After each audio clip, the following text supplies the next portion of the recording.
పరశురాముడు అధర్మాన్ని అంతం చేసిన దివ్యశక్తి. అనంతకాలం క్రితం ప్రకృతి ఒడిలో ఎంతో ప్రశాంతంగా ఉన్న ఒక పవిత్రమైన ఆశ్రమం ఉండేది. ఆ ఆశ్రమంలో జమదగ్ని మహర్షి మరియు రేణుకాదేవిల పుత్రుడిగా పరశురాముడు జన్మించాడు.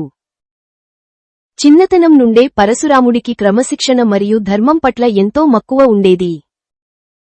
యుద్ధ విద్యలలో ప్రావీణ్యం సంపాదించడం కోసం ఆయన కఠోరంగా సాధన చేసేవాడు.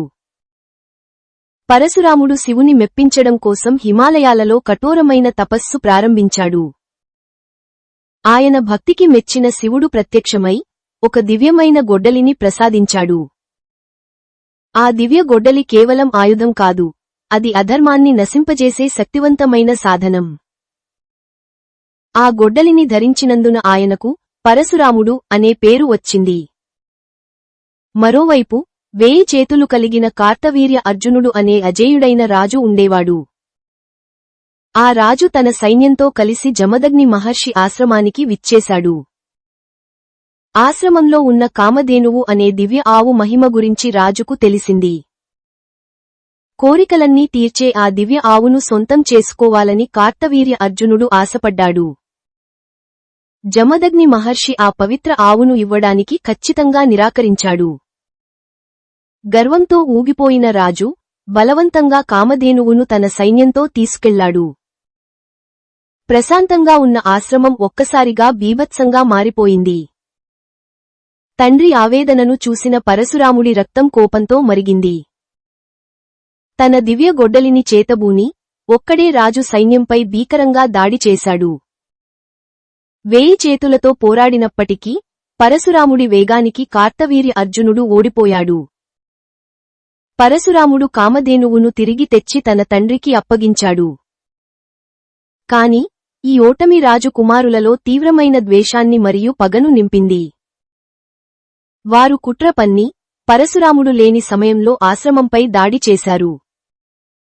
నిరపరాధి అయిన జమదగ్ని మహర్షిని వారు అత్యంత క్రూరంగా హత్య చేశారు.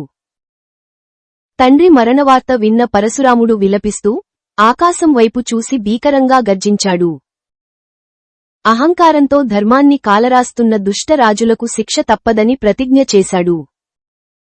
ఆయన ఆవేశం అగ్నిపర్వతంలా విస్ఫోటనం చెంది భూమిపై ఉన్న దుష్ట క్షత్రియ రాజులను వేటాడాడు. ఒక్కొక్కరిగా వారి గర్వాన్ని అణచివేస్తూ 21 సార్లు భూమిపై దుష్టశక్తులను తుడిచిపెట్టాడు.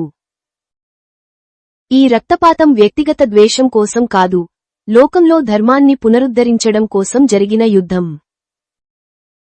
యుద్ధాలన్నీ ముగిసిన తర్వాత పరశురాముడు తన మనసులోని కోపాన్ని శాంతింపజేసుకున్నాడు. తాను గెలిచిన భూమినంతా కశ్యప మహర్షికి దానంగా ఇచ్చి సాంసారిక బంధాలను విడిచిపెట్టాడు. మహేంద్ర పర్వతంపైకి వెళ్లి అక్కడ కఠోర తపస్సులో నిమగ్నమయ్యాడు. యుగాలు మారిన తర్వాత శ్రీరాముడు సీతాదేవితో కలిసి ప్రయాణిస్తుండగా పరశురాముడు అడ్డుకున్నాడు. రాముడి చేతిలోని విల్లును చూసి ఆయన నిజంగానే గొప్ప వీరుడా అని పరీక్షించాలని నిర్ణయించుకున్నాడు.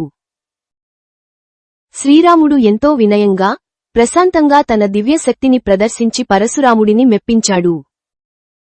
రాముడు విష్ణు అవతారమని గ్రహించిన పరశురాముడు భక్తితో నమస్కరించి తన తపస్సులోకి వెళ్లిపోయాడు.